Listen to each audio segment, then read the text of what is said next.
Et si on parlait de toilettes dans Blow Up? Car des toilettes au cinéma, il y en a. Des toilettes publiques ou des toilettes privées, des toilettes pour garçons ou des toilettes pour filles, des toilettes propres ou des toilettes sales, et même très sales, des toilettes en bateau chez Roman Polanski, dans le train chez Wim Wenders, dans l'avion chez Pedro Almodovar, ou en voiture, c'est-à-dire à la station-service chez John Carpenter. Bref, des toilettes au cinéma en veux-tu en voilà, de quoi bien évidemment faire un petit point sur la question.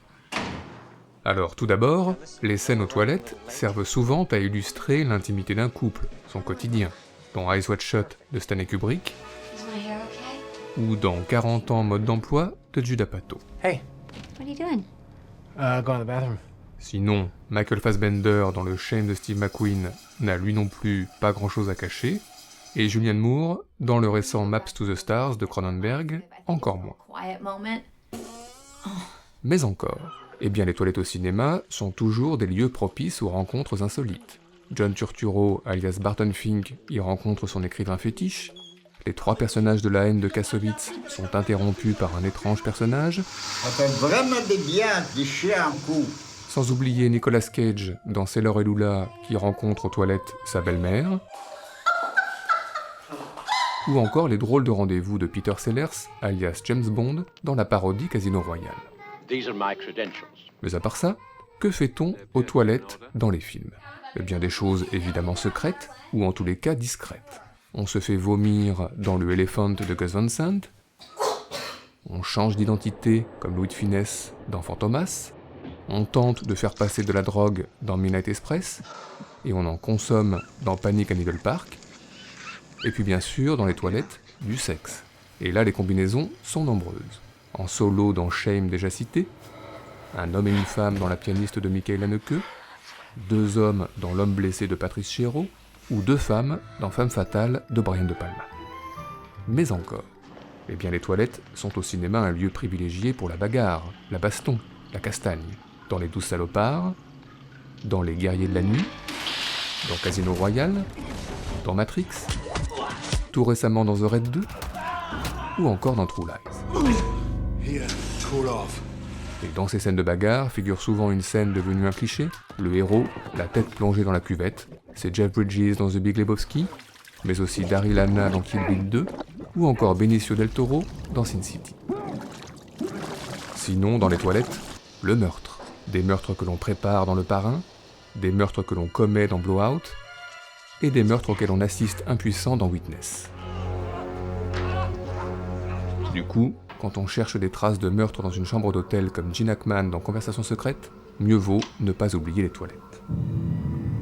Bref, si on ajoute Mel Gibson dans L'Arme fatale 2, découvrant Danny Glover assis sur des toilettes piégées, si on ajoute les WC de Patrice Lecomte fermés de l'intérieur, si on ajoute Roman Polanski dans Le Locataire avec sa vue imprenable sur les toilettes de ses voisins, et puis les toilettes de The Hall de Tsai Ming-liang et sa fuite sur le toit, sans oublier Sylvie Testu en Dame Pipi dans Stupeur et Tremblement, et Emile Jannings en Monsieur Pipi dans Le Dernier des Hommes, sans oublier l'attaque de zombies dans Zombieland, l'attaque de dinosaures dans Jurassic Park, et enfin les fréquentes évasions dans les toilettes, qu'elles soient ratées dans le Nikita de Besson, ou qu'elles soient réussies comme dans Toy Story 3, on peut dire que les toilettes sont au cinéma vraiment partout, ce qui nous a donné des envies de classement.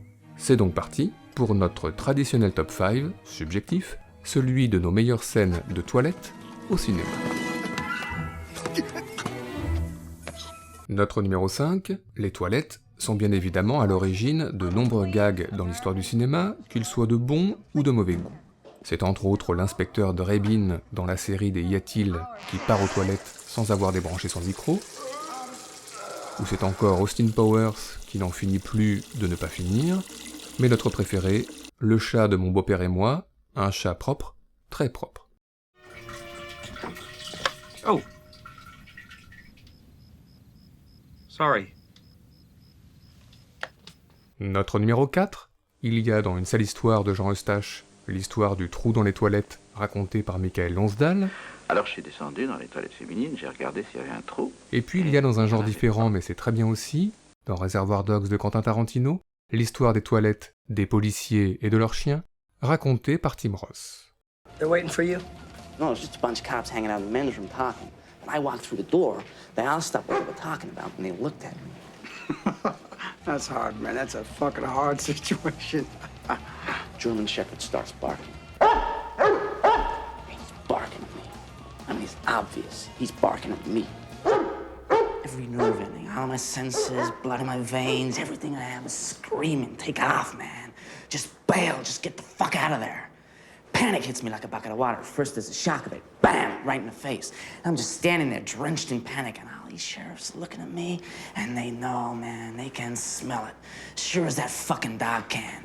They can smell it on me. Shut up! Notre numéro 3, Le fantôme de la liberté de Luis Buñuel, et sa fameuse scène de réception, dans laquelle le réalisateur espagnol imagine, avec la complicité de Jean-Claude Carrière, un radical changement de mœurs. Bonjour madame. Bonjour. Bonjour, enchanté. Bonjour. Si vous voulez me suivre, par ici. Voyons, Madame Calmette, vous vous mettez là.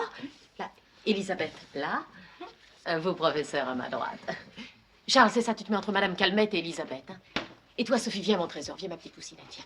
Viens, là, à ma gauche, viens. Mais asseyez-vous, je vous en prie.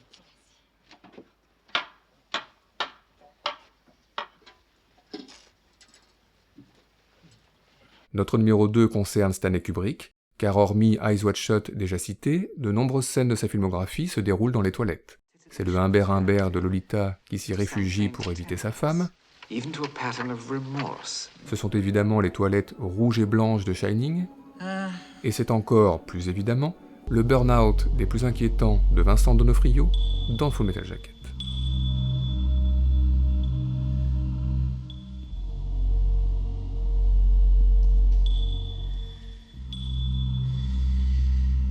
Hi, Joker.